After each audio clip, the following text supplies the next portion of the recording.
Hello and welcome to a standard deck profile. I'm filming this on a train as I head home from BSF Long Beach. Don't ask me how it went. It didn't go well. But I want to make a video about probably my new favorite casual deck. This is Frieren from the Frieren collab. The deck that revolves around collecting a bunch of spells, just like she does in the anime, and then taking advantage of the utility effects all those spells have in the order zone, and essentially getting lots of value with toolbox effects. While also threatening with a pretty strong Vanguard swing, capping out at a 4-attack deck, which is the main weakness we have here. Without any further ado, let's get into the actual cards. We'll start with the ride line. This is our starter. This is Hero Who Strives for Peace, Himmel. You have to play the starter because the next part of the ride line references it. Then we have our grade 1, Reason to Go on a Journey, Himmel. This card has the effect that when you ride it, you generate this token, a silly but fun journey. Put it in your order zone, and that is the card that will enable the entire deck to function. This card has 3 effects. The first is that when it's in your order zone, you can only play Grimoire set orders.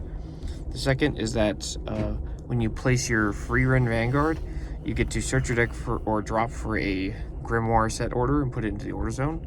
And it has a third effect when once per turn, when you place your normal unit with Frieren Beyond Journey's End, you get to search for one more Grimoire. So if you play one from hand, and they all have an energy blast cost of 2, you can play potentially 3 of these orders in one turn. And for our Vanguard, we're going to need to get to 7, which means that as long as you play one set order before you get to turn 3, you should have all of your Vanguard effects active. So that means you do need to keep one Grimoire in your opening hand, but any subsequent Grimoires you draw into, you can discard because you can find them from drop with this token order. Okay. Then we get to our grade 2, which does have Frieren in its name. This is Beautiful Homeland Flowers, Himmel and Frieren. So this card will still enable you to use the token because it has Frieren in its name, but then also when it's rode over by your grade 3 Frieren, it's going to check the top 7 and choose a non-sentinel Frieren Beyond Journey's End normal unit from among them, reveal it and put it in hand, and shuffle the deck. Because of all these effects requiring Frieren Beyond units specifically, you're heavily disincentivized to play anything else besides Frieren support cards. So it's kind of hard to tech these decks out with, you know, generic staples from Keter. But the good news is that they kind of don't need it. And then lastly, we have our main Vanguard, Journey to the Resting Place of Souls, Frieren. So this card is pretty interesting. It has 2 main skills. The first is that you can counterblast to activate 3 different effects based on the number of Grimoires you have in your order zone. The first being that if you have 3, you get to draw a card. And if you have 5, you get 5k to the front row. And then lastly, if you have 7 or more, you get to gain a drive. That means it's a triple drive Vanguard, and with one of our other effects, we'll also have crit on this. This is one of the more threatening Vanguard swings you can do in the game right now. And it's going to do so while also plussing us a bunch, which is really nice. Its second effect is that you can energy blast any number, and for each one that you energy blasted, you get to pick one of your Grimoires and activate its effects as long as they all have different names, but that's impossible otherwise because you can only play one of each Grimoire in the deck anyways. Usually you're going to be energy blasting 3 or 4, and that's going to be made up for the fact that you're playing a card that can energy charge, and you have another card that you're going to energy blast 2 for every turn, so generally speaking, you're using probably about 5 energy a turn and gaining back 6 energy a turn on average. So you shouldn't run out of any energy unless things go really badly.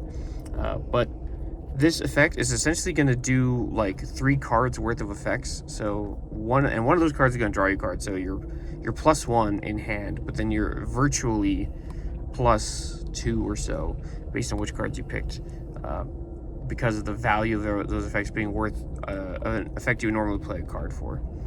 So this is a pretty strong Vanguard, and we're going to now get into the main deck, starting with Persona Rides.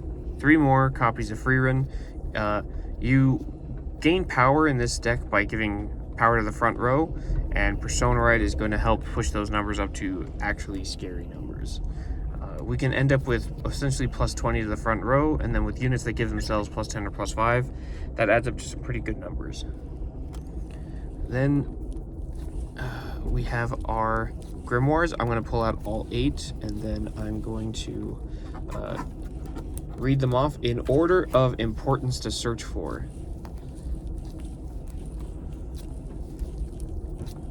Okay, that should be 8, yes. So keep in mind, these are horizontal artwork, so when in your deck, they need to be sleeved with the Vanguard logo on the back in the correct orientation. Otherwise, you could get penalized by a judge, especially if you have semi-translucent sleeves in which you can make out a bit of the Vanguard logo. Like these white sleeves here, if you shine a light on these, you can sometimes see through them. So keep that in mind. The first one is Magic that produces shaved ice. These are all grade 1 orders. They all have a cost of Energy Blast 2, as I mentioned. And all of them say that you can only play 1 in your deck. This card has the effect that... Sorry about that, there was a train announcement. So this one has the effect that when you place it, you draw a card. Pretty solid. Obviously a great search target. It's going to just help improve your opening hand a little bit.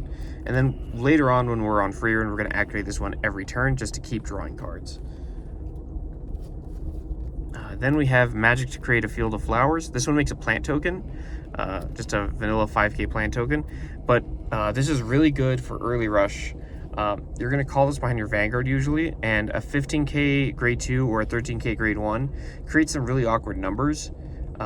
Because a 15k shield will now no longer 2 to pass, and in the event of attacking into another grade 1 for 13k, it's like a really nice amount, and that is going to just pressure your opponent a little bit harder, push them up damage.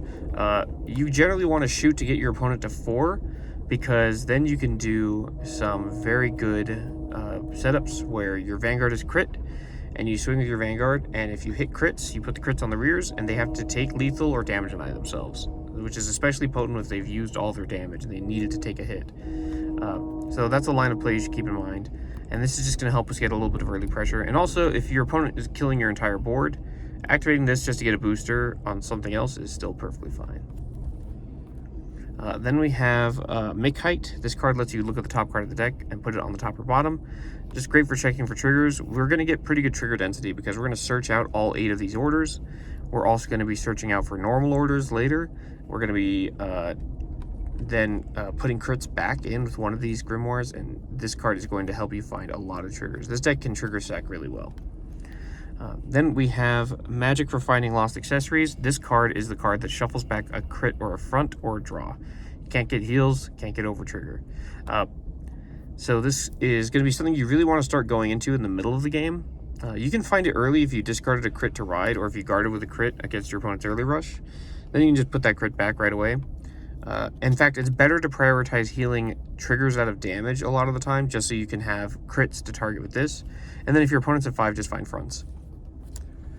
Then we have Magic for turning sweet grapes into sour ones. This is our recycle card. When you play this, you can discard a card to grab a grade 2 or less normal unit back from your drop, or you can grab a card without order card without Regalis piece, and that's going to be really good. We have a unit that calls from drop, but our other units don't. So we're often going to need to grab either our grade 1 or our grade 2 in order to field a full board, and this card helps us do that. Also, it can get back our normal order, which is very important.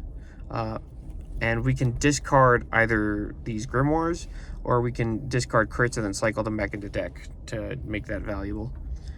Then we have Magic that controls rocks like puppets. This card is like the most niche of the effects that are actually useful. But you will use this probably once every couple games. But sometimes you'll go entire games without using this. This card has the effect that when it's put in the order zone, you can choose a card from your damage and heal it, but then you replace it with the top card of your deck, put into the same position as the card you healed out. So you don't countercharge with this. This is really important because all these set orders are one-ofs. So if you damage something, you have to use this to go get it out of damage. And also you can do things like heal Starks out of damage to get a reviving unit later. So it's just kind of useful in general. Oftentimes using this to heal out crits to recycle is good. But generally speaking, this is not one of the orders you're going to be activating that often. Then we have Magic to Levitate Objects. This puts a card from drop into Soul optionally. And again, we don't really need Soul that badly. So this is not a card you're going to be using a lot. And then lastly, we have the least useful of the Grimoires. We have Magic that removes Rust from Bronze Statues. This picks a card on your circles and turns it face up and stands it. That's not a super useful effect right now, though we did just get Chaos Breaker Dragon announced. So this might start being a useful effect in the immediate future. For now, really the only uses for this are if you're fighting Artisaria, or if you are fighting Regiregnus and Matus stuns one of your important units, you can stand that unit with this effect, because I don't believe the original target has to be face down. So that is the Grimoire package. Like I said, you can get about 7 of these on turn 3 as long as you draw 1 in your hand and play it from hand for 2 energy manually. Which means if you're going first and you want to do that, you need to also mulligan for Zine, which I'll get to later. But realistically, you're going to hold off on playing 1 for hand until turn 2 or 3. So that is the order package. Now we got to show the normal order that we played. This card is also very important. This is Judrojin. This is going to give us most of our kill pressure. This card can only be played when your opponent's on grade 3. And you have a Frieren Vanguard. You choose a column and you retire all the opponent's units or rear guards in that column. And you choose one of your Vanguards until end of turn it gets a red text that your front row gets 5k, and also it gets crit +1. So that's going to make Frieren a much more threatening Vanguard to deal with. And between this and Frieren's skill, you can get 10k to your front row, and then with Persona Rite, it's +20. And that's going to make your numbers go from mediocre to reasonably threatening. You need to play this order every turn, but the good news is you only need to see 1, because you can use your Grimoires to loop this. Then we have our units. We get into starting off with 4 copies of Stark. Or this is a little bit out of order, I think. 1 second. Alright, like I said, we have 4 copies of Confrontation with the Lord of the Mountains Stark. This card is probably the best card in the entire Frieren collab, and this card would probably be broken if it were not gated behind playing Frieren decks. This card has the effect that if you have a Frieren Beyond Journey's End Vanguard, it gets all of the following. The first is that it's 5k power and 5k shield if your Vanguard is grade 3 or greater. The second is that from drop, when you play a normal order, if you do not have a Stark, this calls itself to R. And then another continuous effect is at the end of the battle this unit attacked. If it was the first battle of the battle phase, it's worded weird like that because of Fern, then you can, and your Vanguard is grade 3 or greater, meaning you can do this on turn 3 going first. You can Soul Blast 2 and stand this unit. That's a pretty great cost for a restander. Usually you're paying Counterblast for additional attacks, but this lets us get additional attacks even if the opponent is damage denying us, which makes it very hard to try to limit the Frieren deck and what it can do. Even if they give you 0 damage, you're still a 4-attack deck, and you can still get 5k to front row and crit on your Van, and potentially more with Persona. So this card is really solid. You need to see 1 of these per game. Because they're 10k shield, you can freely guard with them, and they're also great for intercepting, so you're kind of incentivized. Sorry, another train announcement happened. Like I was saying, this card is great to intercept with. You're encouraged to let it die or to guard with it because it calls itself from drop. And it generally hits pretty good numbers because it gives itself 5k, and we have a booster that'll give it 5k. And so it'll be hitting in the like 30s to 40s on its own, depending on if we're on Persona Rite or not. Next card, we have our other main grade 2 attacker. We have 4 copies of Einsaam Extermination Fern. This is a card that attacks for 20k if we have played a normal order, and that's only active when the opponent is at grade 3 or greater, so she's not great to play early game. But on place, she draws a card, or Energy Blast 3 to draw a card, or Counter Blast to draw a card, or Energy Blast 3 to draw a card. So pretty good card to play overall. Fairly vanilla for a card, but it fulfills enough of what our deck needs that we play it anyways.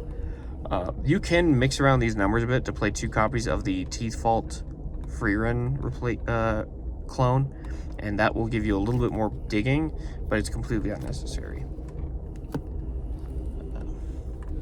When we get to our grade 1s, we're starting off with 4 copies of Zine. This card is pretty great, actually. Zine has the effect that when it's placed on R, you may soul charge 1, and then you can put it into soul to energy charge 3. So it gains you a lot of resources right off the bat. You're generally not going to need to soul charge with this, but you might do it maybe on one of the Zines just to make sure you have enough soul for Stark. But this is really important because we need to spend 2 energy for Jujurjin, and then we need to gain 3 energy a turn, and then we need to activate a bunch of Grimoires. So if we play a Zine and activate it for the energy, we're generally guaranteeing that we'll be able to do all the things with the Grimoires that we want to do every turn, and that's really important. Then next we have 2 copies of Barrier Analysis Frieren. Because we have Drop Zone Recursion, we only need to play 2, but you could play a 3rd if you really wanted, I guess. You'd probably cut a Zine. This card has the effect that when you place it, you can check the top 5 for a normal order, and if you find one, you have to either Counterblast or put a card from hand into soul. You can also give 5k to the unit in front of it when it attacks unboosted. So this is how we combo with the Stark restand. Stark gets the 5k from this, and then on the second swing you boost and you get a bigger number. So that is pretty solid overall. Other Frieren decks are going to end up playing 4 of this card because it's so good. Then we have our perfect guards. Just play 3 normal unit PGs of your choice. It is technically slightly optimal to play defensive magic, because defensive magic is a Frieren Beyond and normal unit, which means that playing this can trigger the token set order, which will let you search for an order, assuming you have no other normal units. But, you know, if you're calling PGs, you're not in a good spot.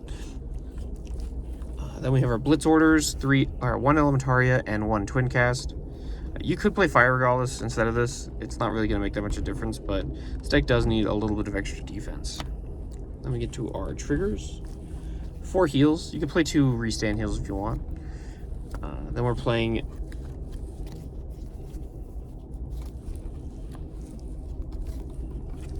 a total of 8 vanilla crits. We don't really need the soul from soul crits. The 5k boost could matter, and yeah, we're a triple drive deck, so we just want crits in order to sack the opponent as much as we can. Then we play 3 fronts, shield fronts, because again we don't need the soul, and we just prefer having a little bit of extra defense, especially going second, where we can often 2 to passive Vanguard with 1 front. Yeah, just great cards overall, and we don't want to play the draws because we actually want to leave search targets in deck. And then we play the red overtrigger. This is only a 4 attack deck, and so squeezing out 1 additional attack is really important. So hitting this, especially if you also hit a crit, and we're a triple drive deck that compresses and recycles crits, so that's not as unlikely as it sounds. This can really help you just finish off the opponent in scenarios where you have to win that turn or you lose. So that is the list. Most Frieren lists are going to look like this within 1 or 2 cards of each other. The deck kind of builds itself. But now I'll show you what the kill turn looks like. Alright, so here we are on a hypothetical turn 4, maybe a turn 5, depending on how the game's been going. Let's assume we're at 1 energy and going up to 4 because we used almost all of our energy last turn, which is not an unreasonable assumption. Let me move the deck a little bit. So in here, our Stark is dead because we intercepted with it last turn, and the opponent, for some reason, didn't kill our Fern. So let's start by activating Persona Ride. And we're just going to tuck that into the soul there to keep the nice one. And we'll draw a card for Persona Ride. Then we will spend 2 of our 4 energy to play Jujurjin. That is going to, first off, trigger the Stark in our drop zone. It's just, I think, all the way at the bottom. Yes, and that's going to go right here. Then we'll retire a column, whichever one has the most shield. We'll give our front row 5k, Vanguard gets a crit, and now we have some pressure. We have 8 orders because by turn 3, or by turn 4, you should have searched out all the orders. And if we didn't have 8, this Vanguard ride would have searched out the last one. So now we will counterblast 1 to activate Frieren skill. So we will draw a card. And look, we drew a Zine. And then we will get 5k to the front row, and our Vanguard gains a drive until end of turn. So now that we've done that, it's time to start looking at what we need to do in order to defeat the opponent. First off, we're going to need some energy. We're only down to 2 after all, and we're going to activate Zine, put him in a soul. We're going to gain 3 energy. Because we drew a Zine, we can just replace that to have a booster for Frieren. Now we should be at 5 energy, which is more than enough to activate the Grimoires we need for this turn. Looking at our Grimoires, we're not going to need to turn anything face up. We are probably not going to need any soul. We have plenty of soul to activate Stark this turn. We are not going to need to heal anything out of damage. Our damage zone doesn't have any important pieces we don't already own copies of in play. Then let's look at our magic that turns sweet grapes into sour ones. We could use this grab back in order, but we played an order this turn. We don't need another order till next turn, so we can wait on this effect. Though sometimes if you think you're going to need to grab back something else on the next turn, like a Frieren to have another attacker, it's worth it to activate it now while you can, because you only get 1 of these per turn. Then we have magic for finding lost accessories. We're trying to kill, so we are going to want to shuffle back a crit, so let's set that aside. Then we have Mick Height. We're going to want to scry to find that crit. We don't need to make a plant token this turn, and we probably always want to draw a card. So that is our pile of things we're going to activate. Let's go ahead and put Jujugen in the drop because we have used it. Put this over here, and let's start by resolving the draw card first, because this is when our deck is the least compressed, and we drew Persona for next turn. Always excellent. We'll move that over here with the other ones. This is a great way, I think, to keep track of which ones you've activated, because you have to activate these in a row.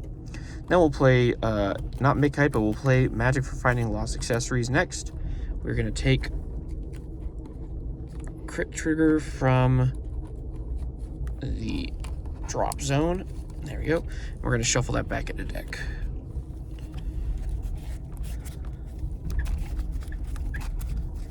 It's very difficult to shuffle with the wrist brace. Okay. Now that we've got that shuffled up, Austin, would you like to cut? Thank you. So we've got our deck ready to go. We will then resolve Mick Height, and we will look at the top card of deck. And we have a heal on top. Now we're at 5, so heal might not be the worst thing. So actually, I'm going to leave that heal. It's still, after all, a trigger. And because our Vanguard already is crit, we don't really care about necessarily hitting crits as much as we care about breaking a 2 to pass on our Vanguard. This Vanguard swing is perfect guard bait every time. So now we're in battle. We have Persona Road, we've activated Jujugen, and we've activated Frieren, so our front row is currently receiving plus 20k power. Stark is a base 10 with a plus 5 effect from his out skill, bringing him to 35, and then Frieren will give him 5k because he's in the same column but attacked unboosted. Swinging for 40k in, this is pretty good. It's going to demand a 2-card guard, essentially, no matter how the opponent plays it, unless they have the over trigger, of course. The opponent is going to guard this probably because it is the lowest number of the turn. Then we're going to Soul Blast 2 cards out in order to activate Stark's ability to restand himself. Then we come in with Vanguard because we are a front trigger deck. We want to hit fronts now to put them on the rears. Vanguard is a base 13, getting plus 20 to the front row from the 2 scaling effects, bring us to 33, bring us to 38 with our plant token boosted. So now we will do triple drive. Let's theorize if the opponent was going to perfect guard or 2 to pass, and we'll see how this would play out. So we would hit a heal. We'll gladly heal out, say, a Frieren to make sure we can grab that from drop to have a future attacker. And then we would hit an order and a crit. If the opponent had 2 to pass us, they are dead, because this will be 3 damage total. And that's basically very unlikely to be survivable on turn 4 or 5. Otherwise, the opponent perfect guarded us. We now have to assign trigger powers. We can just put the crit in the front on the same unit to make one really big attacker, and hopefully we can force through a crit to kill them. Because again, we've probably pushed them to 4, and that means that we want to just distribute crits. For say the argument, let's put everything on Frieren. Frieren will be plus 20 now. And then because Frieren has the crit, we will swing first to try to kill them.